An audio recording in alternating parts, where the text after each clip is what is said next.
Assalamualaikum warahmatullahi wabarakatuh. Selamat berjumpa Ananda semuanya. Semoga Ananda semua dalam keadaan sehat dan selalu di bawah lindungan Allah Subhanahu wa taala. Dan tidak lupa pula kita berdoa kepada Allah semoga pandemi yang tengah melanda negeri kita saat ini cepat berakhir, sehingga kita dapat datang kembali ke sekolah untuk melaksanakan proses pembelajaran seperti biasanya. Amin ya rabbal alamin. Baiklah Ananda sekalian, pada pertemuan pertama kali di awal semester ganjil ini, Ibu akan memperkenalkan diri terlebih dahulu. Nama Ibu adalah Ibu Fitra Wirtati. Biasa dipanggil sehari-hari dengan Ibu Pit. Ibu mengajar di kelas 10 IPA 1 sampai kelas 10 IPA 4 dan kelas 11 IPA 1 sampai kelas 11 IPA 3. Kode Ibu di dalam daftar pelajaran adalah L2 karena biologi ada 2 orang gurunya, L1 dan L2. Nah, untuk Ibu kodenya adalah L2. Ibu mengajar di MAN 1 ini sudah cukup lama juga, lebih kurang 22 tahun. Ibu mulai dinas di MAN 1 ini dari bulan Maret tahun 1998 sampai saat ini. Dan alamat Ibu adalah di Bukit Tinggi juga, yaitu di Jalan Hamka nomor 72A, tepatnya di Tarok, dekat Masjid Jamia. Nah, itulah perkenalan singkat dari Ibu. Untuk perkenalan lebih jauhnya, lebih detailnya, kita lanjutkan nanti insya-Allah kalau kita sudah berkesempatan bertatap muka di dalam kelas. Dan untuk mengenal Ananda semuanya, Ibu berharap kepada Ananda semua, tolong diisi foto profilnya dengan foto terbaru. Yang fotonya itu tidak memakai masker, yang jelas wajahnya, sehingga Ibu mudah mengenali Ananda semuanya. Mungkin hanya itu saja dulu perkenalan kita antara Ibu dengan Ananda, dan sekarang kita lihat lagi apa materi-materi yang akan kita pelajari di semester ganjil ini. Pada semester ganjil ini, kita akan mempelajari biologi itu sebanyak 7 KD. Apa saja KD-nya bisa kita tampilkan di monitor ini. Nah, inilah KD yang akan kita pelajari selama semester ganjil ini. Yang pertama, menjelaskan ruang lingkup biologi, permasalahan pada berbagai objek biologi dan tingkat organisasi kehidupan melalui penerapan metode ilmiah dan prinsip keselamatan kerja. Pada KD ini, ada 6 indikator nanti yang harus anak ibu kuasai. Yang pertama, menjelaskan ruang lingkup biologi, menjelaskan permasalahan biologi pada berbagai objek biologi dan tingkat organisasi kehidupan, menjelaskan manfaat mempelajari biologi dalam kehidupan, menganalisis permasalahan biologi pada berbagai objek kajian biologi dan tingkat organisasi kehidupan, menentukan langkah-langkah metode ilmiah, menerapkan sikap ilmiah dalam pemecahan berbagai masalah biologi dengan metode ilmiah. Nah, dari 6 indikator ini, ada yang dicetak tebal, ada yang biasa. Nah, apa perbedaannya? Yang cetak tebal ini direncanakan disampaikan nanti secara tatap muka, sementara yang cetak biasa disampaikan melalui daring. Nah, seandainya tatap muka tidak bisa dilaksanakan, maka walaupun dia cetak tebal, tentu terpaksa secara daring. Nah, begitu seterusnya ke bawah. Jadi masing-masing KD ini ada indikatornya.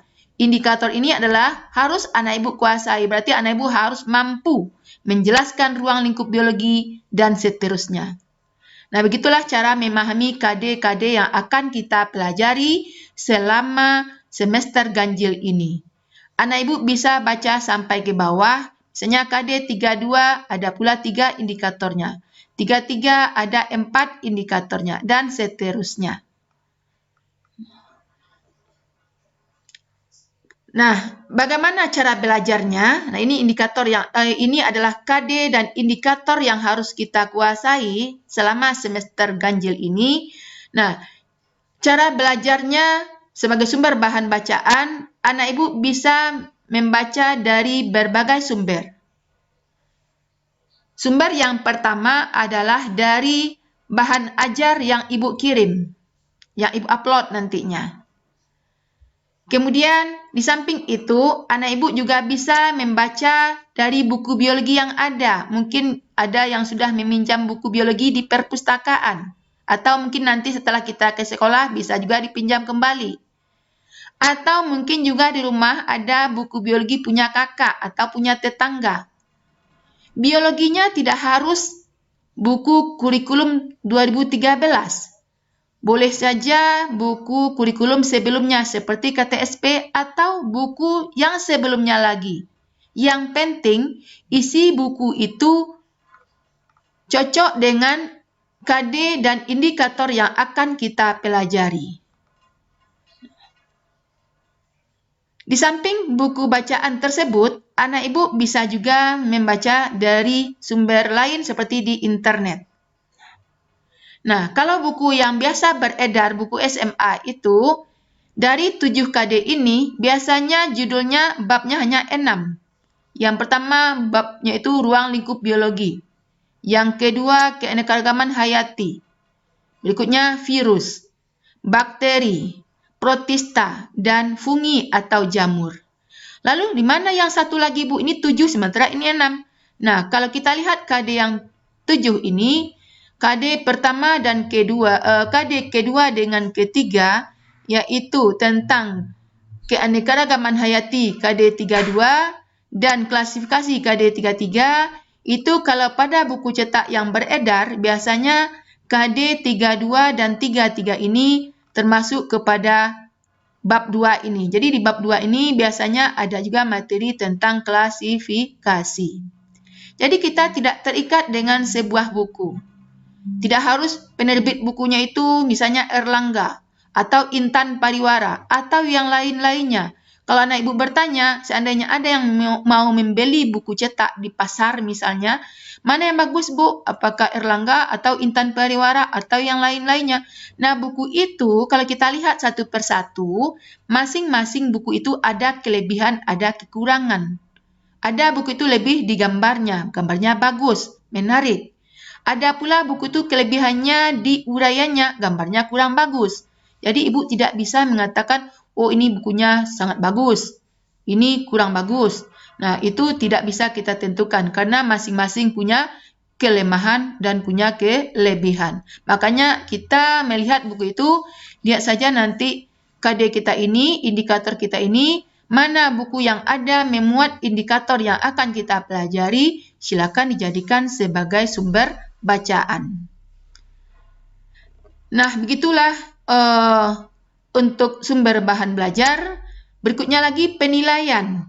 Bagaimana penilaian selama belajar dengan ibu? Nah, penilaian belajar sama ibu tidak jauh juga bedanya, sama dengan bidang studi lain. Ada nilai tugas, ada nilai PH atau UH, ada nilai ujian semester nantinya. Nah, kalau untuk tugas, itu nanti ada tugasnya yang di-upload ke aplikasi ke e-learning kita. Ada mungkin nanti yang Ibu sampaikan seperti tugas, kalau ada meringkas materi, itu dibuat di dalam catatan biologi. Jadi kalau tugasnya membuat ringkasan materi, dibuat di buku catatan biologi, bukan dibuat di kertas lembaran. Catatan biologi itu boleh isi 100, bukunya boleh buku isi 40. Dibuat di sana, nanti kalau kita sudah ke sekolah, bisa dikumpulkan pas kita melakukan tatap muka.